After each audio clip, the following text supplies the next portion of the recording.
We are having a kind of study session of the Exodus, the book of Exodus. And I'm sure that we all have learned quite a lot about the first chapter. And today we are reflecting, praying upon and meditating on the second chapter.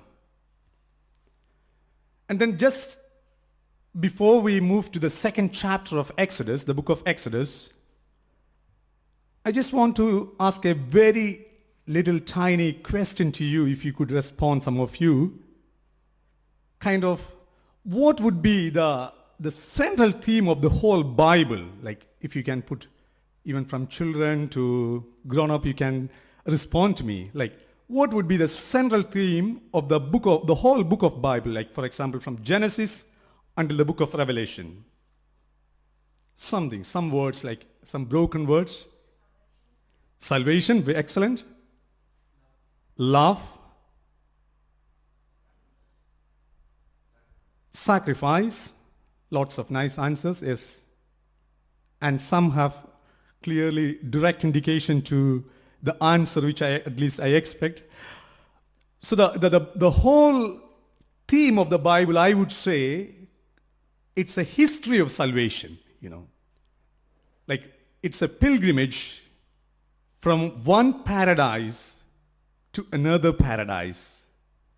And we know, in the book of Genesis, in the first few chapters, man is created by God, and they are placed in the paradise. And then because of our sins, they were thrown out from the paradise. And then once the book of Revelation ends, the last book of the Bible ends, what are we reflecting upon?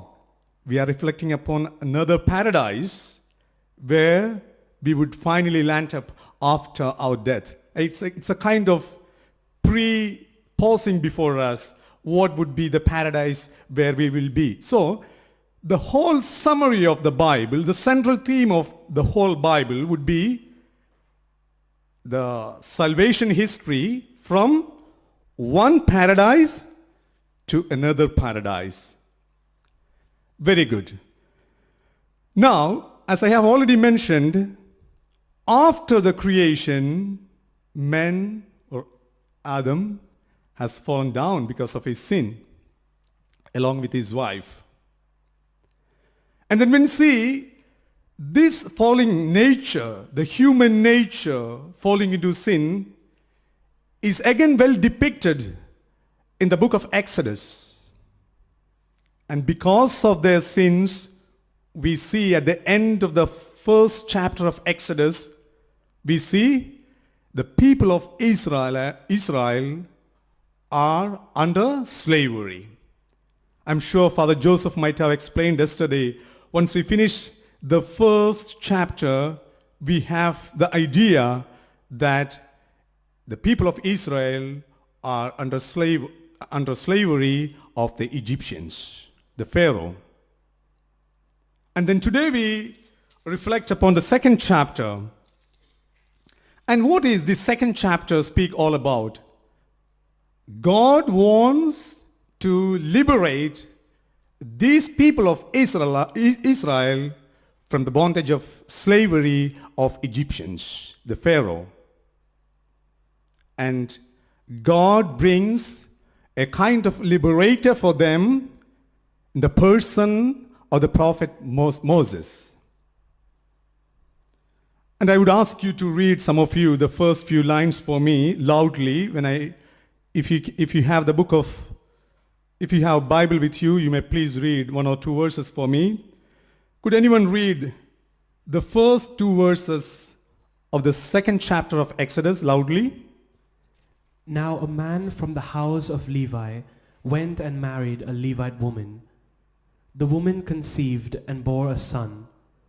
And when she saw that he was a fine baby, she hid him 3 months. Excellent. The first two verses. You see, now a man from the house of Levi went and married a Levite woman. And we don't have any idea who this man and who this woman is. perhaps in the later books we can clearly understand this Amram and Jochebed, the parents of Moses. But then the interesting verse is the second one. The woman conceived and bore a son, and when she saw that he was a fine baby, she hid him for 3 months. You see, what is the context of hiding their child, Moses? Because there was a command from the Pharaoh that every boy child should be thrown out to the river Nile. And you know, once we end the first chapter of Exodus, the Pharaoh is trying to control the birth rate of Israelites. First, through slavery, you know. So he thought, if I keep on adding too many works over them, they may not multiply and they will not become a huge people. And Israelites were very strong people, and they surpassed the slavery movement which Pharaoh presented before them. And the second tactic Pharaoh used was, he ordered the midwives. What was this? To kill the boy child. The boy children, to kill all the boy children of the Israelites. And who were these midwives? Hebrew people themselves. They said, hello, good, thank you, we will not do that. So they never obeyed it. And the third tactic was this, finally to throw all the boy children to the river Nile. You see how tactically Pharaoh intervenes to control the birth rate of the Israelites. And what happens? What did the parents of Moses did? At least his mother. She exactly obeyed what the Pharaoh said, isn't it? But then she also made a kind of nice boat, a waterproof boat, so that Moses will not sink into the river. See?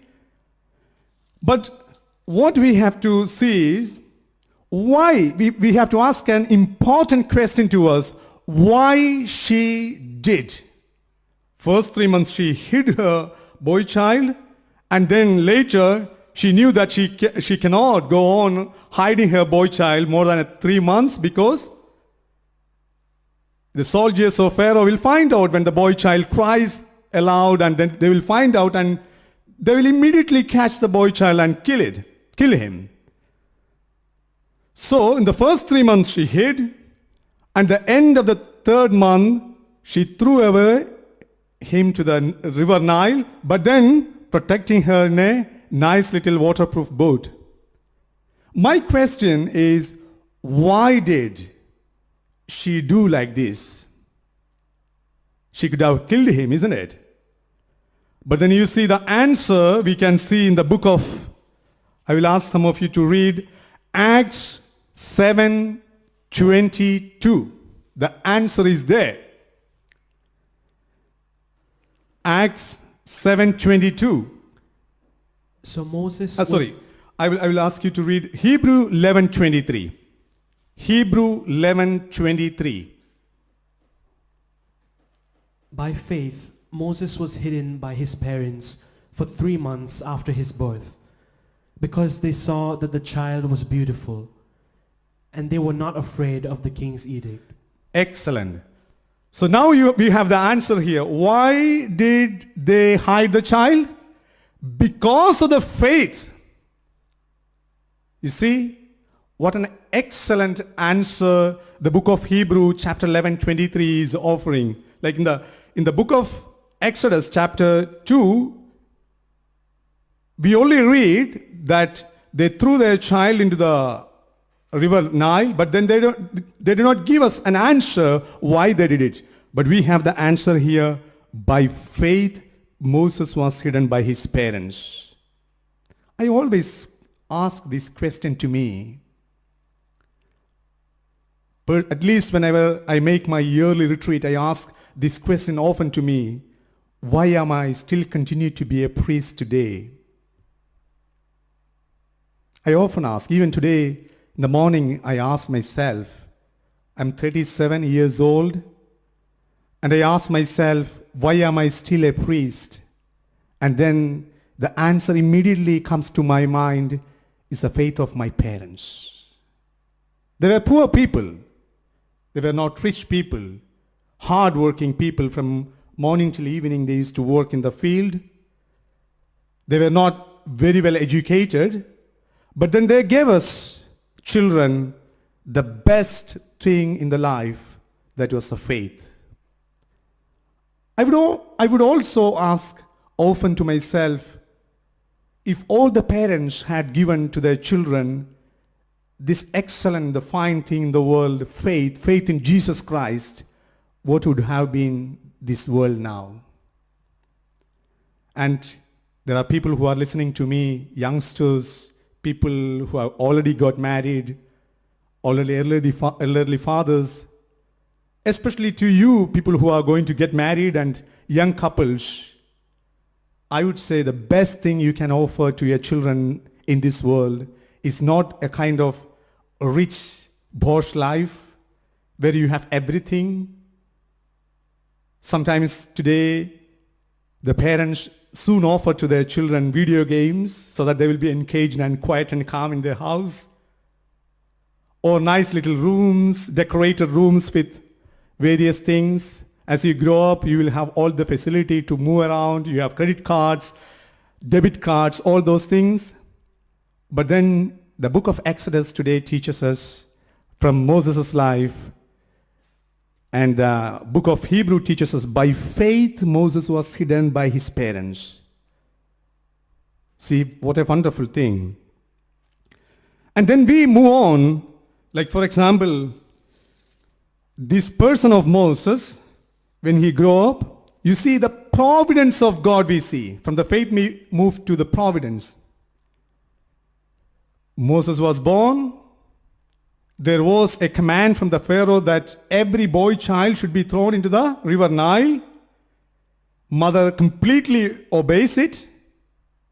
But then you see there is a link of providence always connected in this chapter.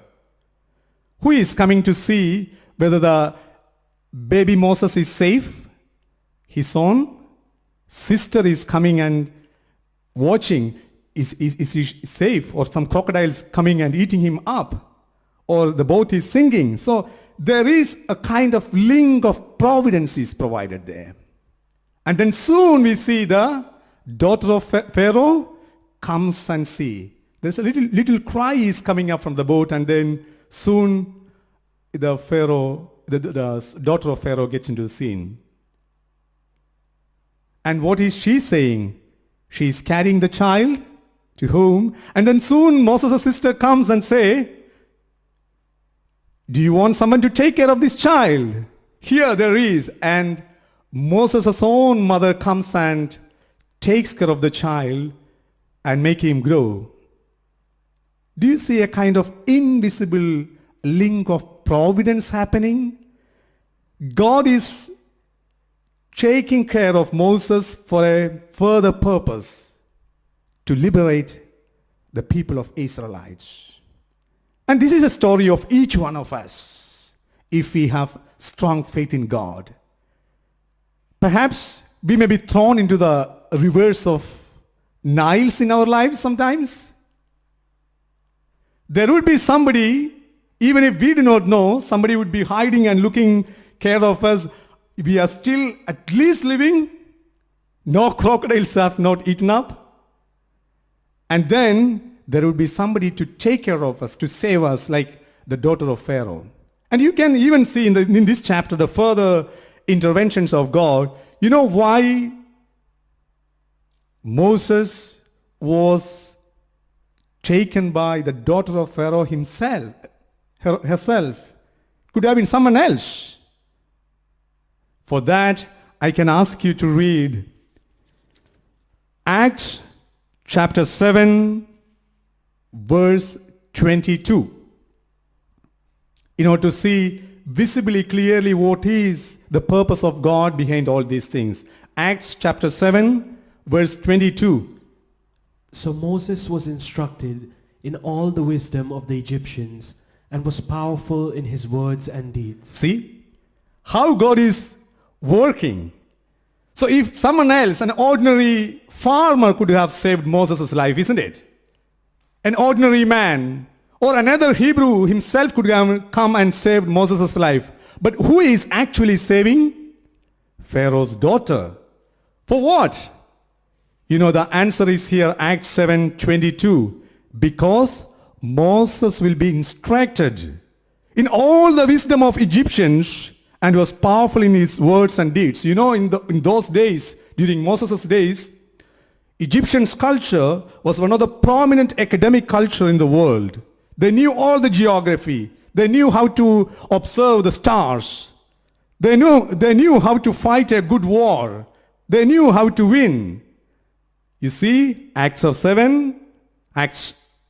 chapter 7, verse 22 says, Moses was trained in all these things. And we have some historians say that Moses was supposed to be the heir to the throne after Pharaoh.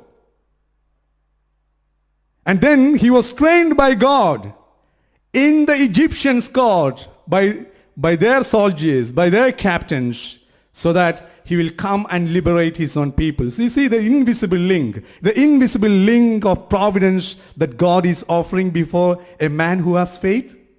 This is going to be the story of each one of us, I would say.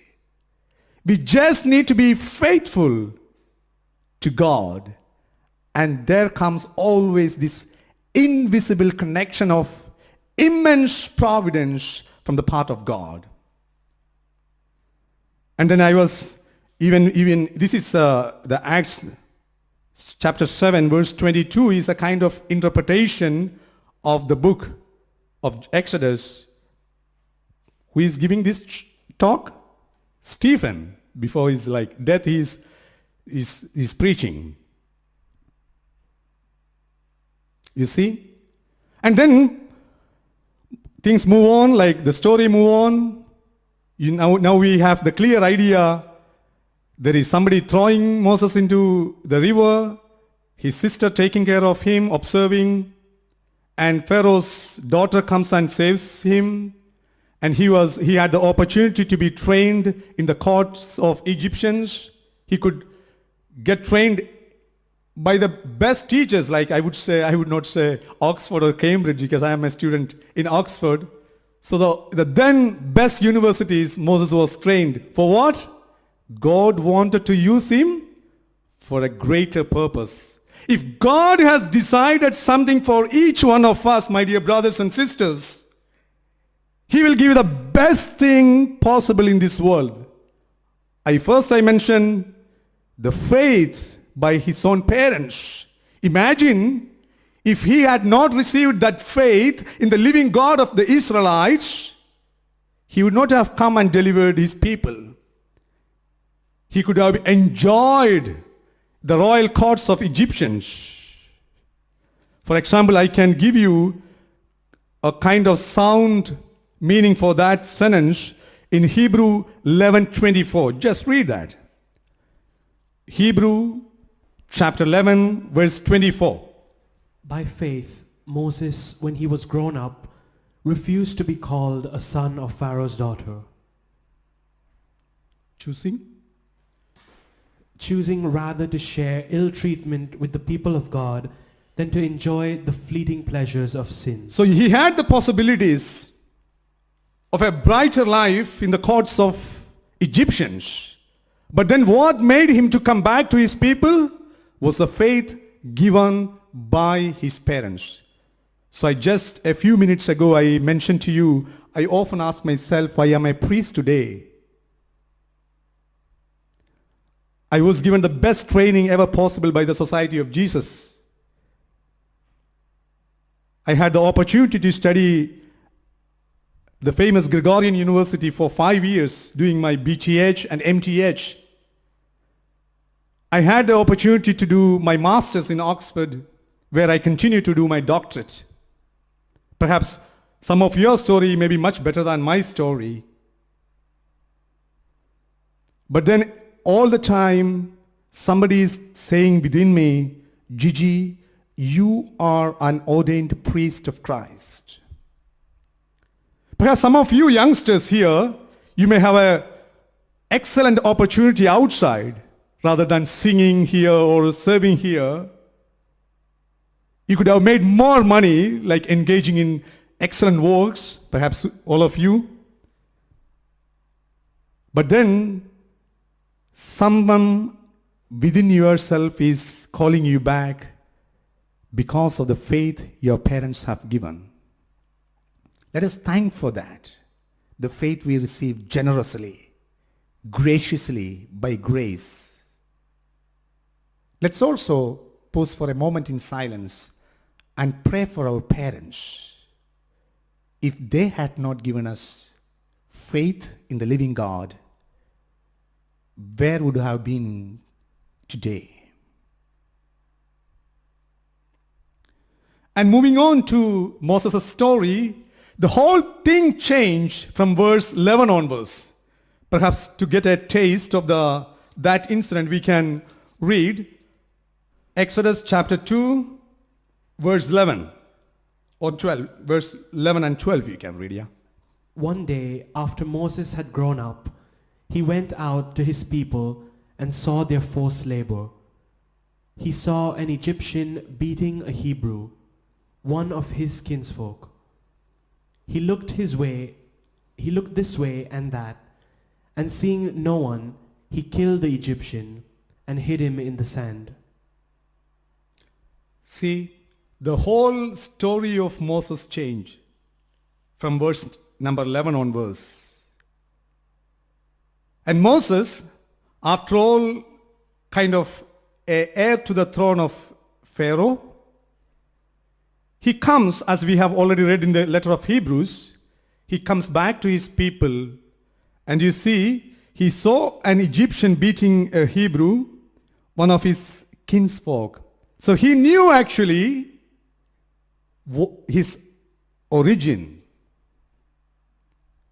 And in order to show what was the link behind it, imagine if at all Moses' mother was not given a chance to serve him, how could Moses have known that he was an Israelite? You see, until Moses was grown up, who was taking care of Moses? His own mother. And every time feeding her child, she would be always saying, Moses, you are an Israelite. You see how the story works. And that is why, even though Moses was living in the luxurious courts of the Pharaoh, when the Israelites were fighting each other, he could really understand they are my brothers. And that's why, living all his luxurious life, he engages with them. Kind of a troubleshooter between them. He looked this way and that way, and seeing no one killed the Egyptian and hid him in the sand. You see, and Moses, although he was from the palace, he wants to make sure that what he is going to do something morally bad. That's why when we do something morally bad, what are we doing? Like perhaps you can see, if you are the one who controls the video camera in this house, you can just go behind the camera here. You will have the video shots from every corner of this building, isn't it? And in case, you see, if we are going to do something bad, what will we immediately do? Look this way and that way, and we make sure that nobody is seeing, and then we do what is supposed to be done wrongly. And Moses does here. And then what does Moses say? Moses looked this way, that way, and then he kills. And then all the more Moses was sure what he did was wrong. There is another clear clue here. What did he do? He hid the man in the sand. But then,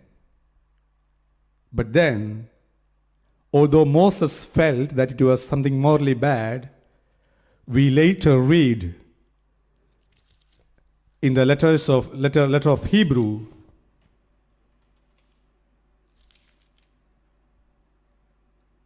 Acts 7:25. Can anyone read? Acts 7:35. It was this Moses whom they rejected when they said, "Who made you a ruler and a judge?"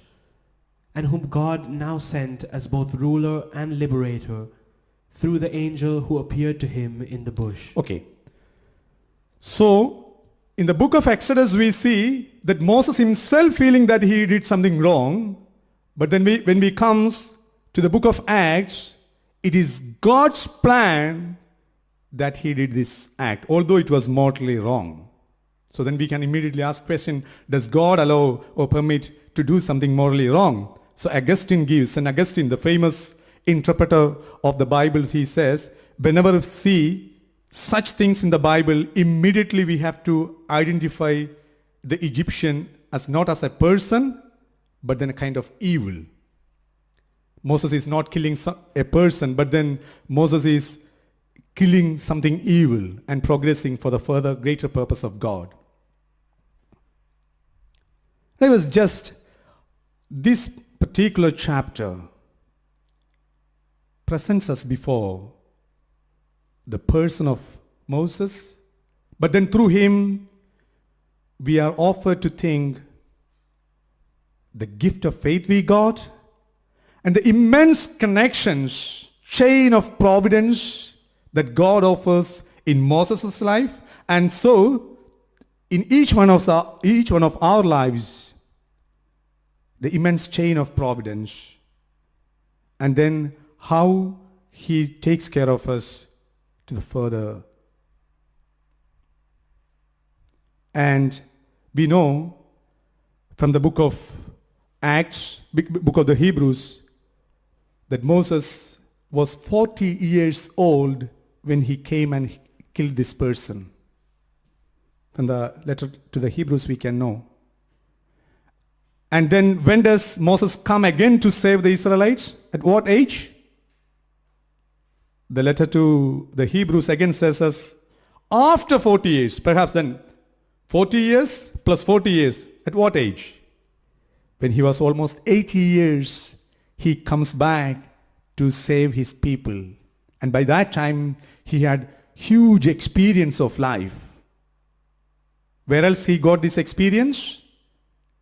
From the court of Pharaoh, and then later in Midian, where he got married and he had a child. So there also taking care of his father-in-law's property and managing them, he got a huge experience, 80 years. Anyone can imagine the whole life. And then he comes and liberates the people.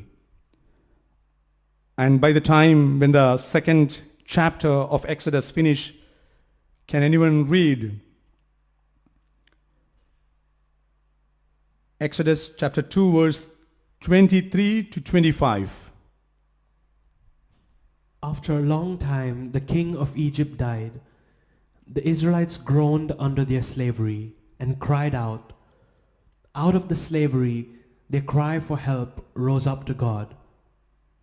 God heard their groaning, and God remembered his covenant with Abraham, Isaac, and Jacob. God looked upon the Israelites, and God took notice of them. See? And the verse number 24 gives us the real answer. Why God led Moses through such a long life of 80, giving him all the possibilities, giving him the opportunity to be trained in the courts of Pharaoh, and then later in Midian, because God heard their groaning and God remembered his covenant with Abraham, Isaac, and Jacob. And our God is a God who remembers his covenant. And then, because he remembers his covenant, he sends us always angels like Moses to our life to save. And this is the story of the Bible.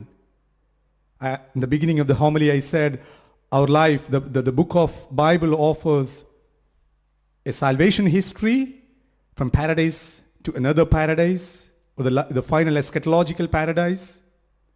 And then during this time, God remembers his covenant, the covenant which he made to our first fathers, Adam and Eve.